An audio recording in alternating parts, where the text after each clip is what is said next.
Subscribe जरूर करें दोस्तों, आपका हेल्प चाहिए मुझे। चलिए शुरू करते हैं। हेलो दोस्तों, आज की इस वीडियो में हम जानने वाले हैं कि बेटियां किस घर में जन्म लेती है, बेटी किस घर में जन्म लेती है, लड़की किस घर में जन्म लेती है। दोस्तों आदि आप भी जानना चाहते हैं कि लड़की किस घर में जन्म लेती है, यो आज का ये वीडियो आप अंत तक जरूर पढ़ें।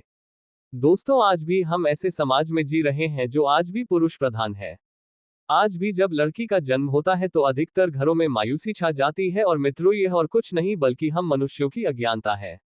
लड़की को पूछ समझते हैं परंतु आपको जानकर हैरानी होगी, लड़की का जन्म हर किसी के घर में नहीं होता बल्कि उसी के घर होता है जो भाग्यशाली होते हैं और अपने अपने पुण्य कर्म अर्जित किए होते हैं। और आज हम आपको यही बताने जा रहे हैं कि भगवान कैसे घरों को लड़की का जन्म देने के लिए चुनते हैं और वह कौन से पुण्य कर्म है जिसकी वजह से कोई भी इंसान बेटी का माँ बाप बनता है।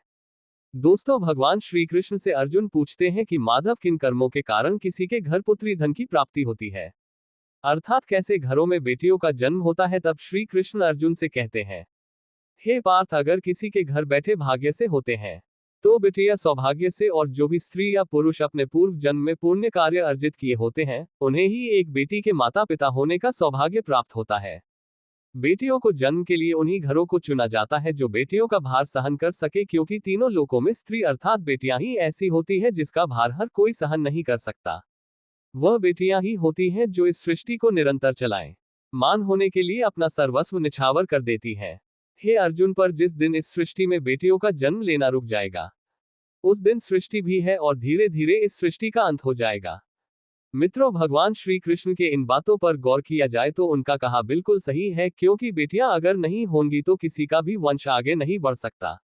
दोस्तों आपने भी कई लोगों को कहते सुना होगा कि जिस घर में बेटी का जन्म होता है वह घर स्वर्ग के समान होता है, क्योंकि बेटा तो केवल एक कुल को रोशन करता है, बेटियां तो दो कुलों को रोशन करती है। माता पिता के घर वो बेटी के रूप में अपने उत्तरदायित्व का निर्वहन करती हैं तो ससुराल आकर एक बहू के रूप में सारे कर्तव्यों का पालन करती हैं। दोस्तों आजकल आप सुनते ही हो, बेटियां बहू परिवार में किसी के मर जाने पर उसका वर्णन नहीं कर सकते, लेकिन ये बिल्कुल भी सही नहीं है, क्योंकि रामायण में बताया गया है कि प्रभु श्री राम के पिता राजा दशरथ की मृत्यु हो गई तो माता सीता अर्थात राजा दशरथ की बहू ने ही उनका पिंडदान किया था, जिससे उन्हें जन्म मरण के चक्र से मुक्ति मिल गई थी। इतना ही नहीं, हिंदू धर्म शास्त्रों में बताया गया है कि बेटियां भी अपने पिता के नाम का पिंडदान कर सकती हैं। वही अगर ससुराल पक्ष में कोई पुरुष नहीं है तो इस स्थिति में बहू भी पिंडदान कर सकती है।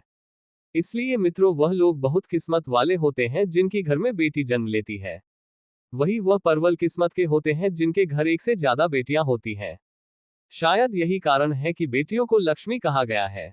दोस्तों बहुत से लोगों की सोच यही होती है, बेटी है तो बिना समय गवाए और इस पर पढ़ाई में पैसे लगाए जल्द से जल्द शादी कर दो, लेकिन ये सोच एक बेटी के भविष्य को बर्बाद कर देती है। जरा सोचिए, एक बच्ची के मन में कितने सपने होते हैं, उसे कुछ करना है लेकिन ये सपने सिर्फ सपने ही रह जाते हैं। इसलिए अपनी बेटियों को सपने पूरे करने देना चाहिए, उन्हें जीवन में हर वह खुशी दे जो उन्हें मिलनी चाहिए। एक बेटे से ज्यादा एक बेटी हमेशा अपने माता पिता के लिए सोचती है। माता पिता को प्यार और अपनापन बेटी ही दिखा सकती है। बेटी के जन्म को एक जश्न की तरह मनाना चाहिए। माता पिता को बेटी को हमेशा एहसास दिलाना चाहिए, कितने खास है बेटी है। क्या बेटी माता पिता के लिए बोझ होती क्या?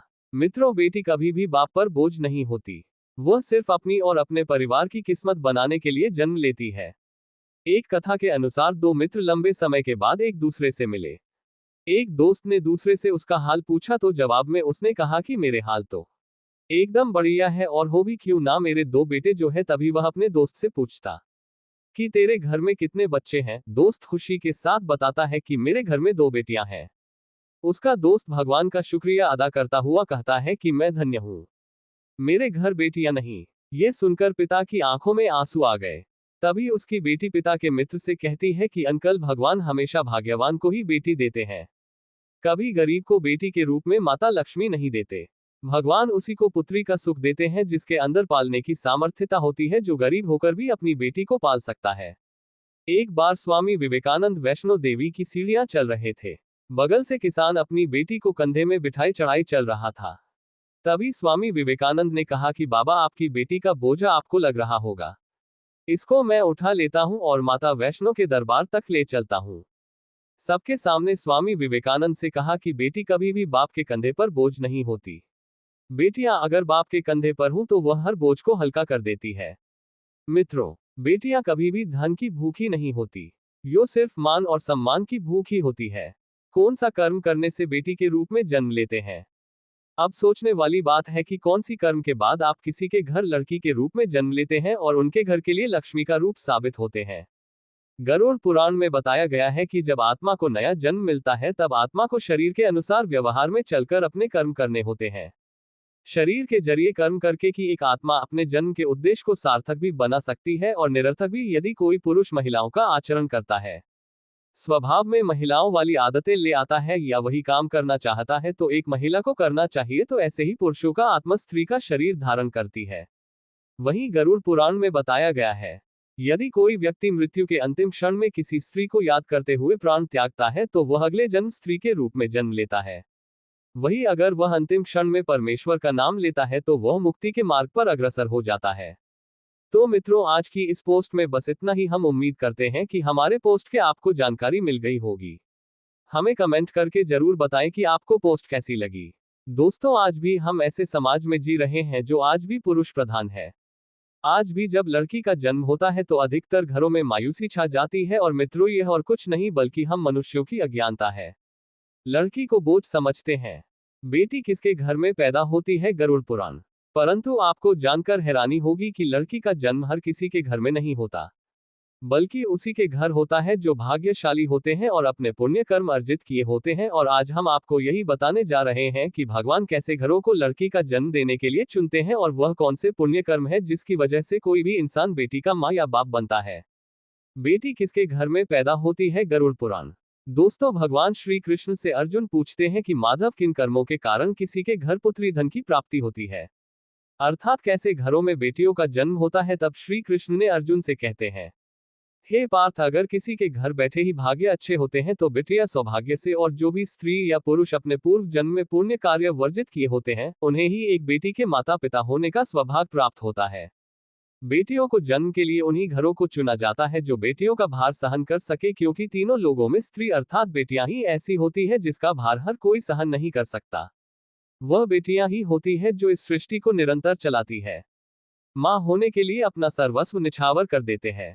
जिस घर में बेटी का जन्म होता है वह घर स्वर्ग के समान होता है, क्योंकि बेटा तो केवल एक कुल को रोशन करता है, बेटियां तो दो कुलों को रोशन करती हैं। माता पिता के घर वह बेटी के रूप में अपने उत्तरदायित्व का निर्वहन करती है तो ससुराल आकर एक बहू के रूप में सारे कर्तव्यों का पालन करती है। दोस्तों, आजकल आप सुनती ही हो, बेटियां वो परिवार में किसी के मर जाने पर उसका पिंडदान नहीं कर सकती है। लेकिन ये बिल्कुल भी सही नहीं है, क्योंकि रामायण में बताया गया है कि प्रभु श्री राम के पिता राजा दशरथ की मृत्यु हो गई तो माता सीता अर्थात राजा दशरथ की बहू ने भी उनका पिंडदान किया था, जिससे उन्हें जन्म मरण के चक्र से मुक्ति मिल गई थी। इतना ही नहीं, हिंदू धर्म शास्त्रों में बताया गया है कि बेटियां भी अपने पिता के नाम का पिंडदान कर सकती है। वहीं अगर ससुराल पक्ष में कोई पुरुष नहीं है तो इस स्थिति में बहू भी पिंडदान कर सकती है। लड़के और लड़कियों के व्यवहार में बहुत अंतर होता है। लड़कियां दूसरों को देखकर काफी कुछ सीखती हैं, तो वहीं लड़के निडर होते हैं। लड़के लड़कियों की तुलना में ज्यादा शैतान होते हैं, तो वहीं लड़कियां ज्यादा संवेदनशील होती है। मेरा मानना है कि माता पिता के लिए बेटा और बेटी दोनों समान रूप से महत्वपूर्ण है। इससे कोई फर्क नहीं पड़ता कि उनका बच्चा किस लिंग का है, जब तक वे खुश और स्वस्थ हैं। बेटे और बेटियां दोनों अपने माता पिता की देखभाल कर सकते हैं और उन्हें भावनात्मक और आर्थिक रूप से समर्थन दे सकते हैं। लड़कियों को उचित शिक्षा मिले, ये सबसे महत्वपूर्ण है। लड़कियों का उच्च शिक्षा प्राप्त करना आवश्यक है।